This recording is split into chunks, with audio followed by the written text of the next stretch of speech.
તેનાલી રામ અને માટલાની વાર્તા। મારી ચેનલમાં નવા છો તો મારી ચેનલને લાઈક કરો, શેર કરો, સબસ્ક્રાઇબ કરો। ધન્યવાદ। એક સમયે મહારાજ કૃષ્ણદેવ રાયને કોઈ કારણસર તેનાલીરામ પર ગુસ્સો આવ્યો। તેઓ તેના પર એટલા ગુસ્સે થયા કે તેઓએ કહ્યું, પંડિત તેનાલીરામ, હવે તમે અમને તમારું મોઢું બતાવશો નહીં અને જો તમે અમારા આદેશનું પાલન નહીં કરો તો અમે તમને કોરડા મારવાનો આદેશ આપીશું। મહારાજના આ શબ્દો સાંભળીને તેનાલી રામ શાંતિથી ત્યાંથી ચાલ્યા ગયા।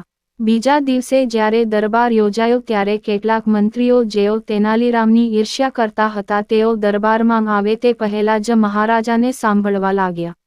તેને કહ્યું, મહારાજ તમારા ના પાડવા છતાં તેનાલી કોર્ટમાં આવ્યા છે। એટલું જ નહીં, અહીં આવીને તેઓ હસી મજાક પણ કરે છે। આ તમારા હુકમનો અનાદર છે। આ માટે તેને સજા મળવી જોઈએ।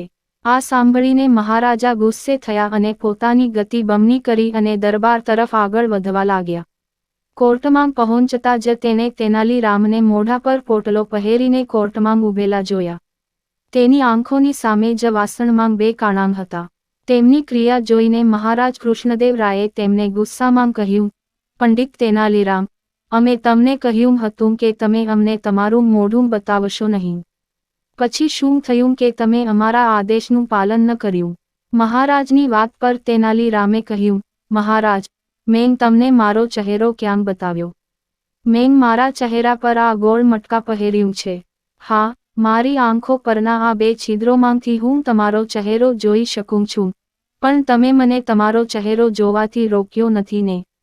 તેનાલી રામના આ શબ્દો સાંભળીને મહારાજ કૃષ્ણદેવ રાય ખડખડાટ હસી પડ્યા અને હસી પડ્યા। તેને કહ્યું, પંડિત તેનાલી, તમારી બુદ્ધિ સામે ગુસ્સો કરવો અમારા માટે શક્ય નથી। હવે આ વાસણને નીચે ઉતારો અને તમારી જગ્યાએ બેસો। વાર્તામાંથી બોધ। આ વાર્તામાંથી બોધપાઠ એ છે કે પરિસ્થિતિ ગમે તેટલી હોય, તેને કોઈની તરફેણમાં ફેરવી શકાય છે। આ માટે તમારે ફક્ત તમારા મગજનો ઉપયોગ કરવાની જરૂર છે। પૂરી વાર્તા સાંભળવા માટે ધન્યવાદ।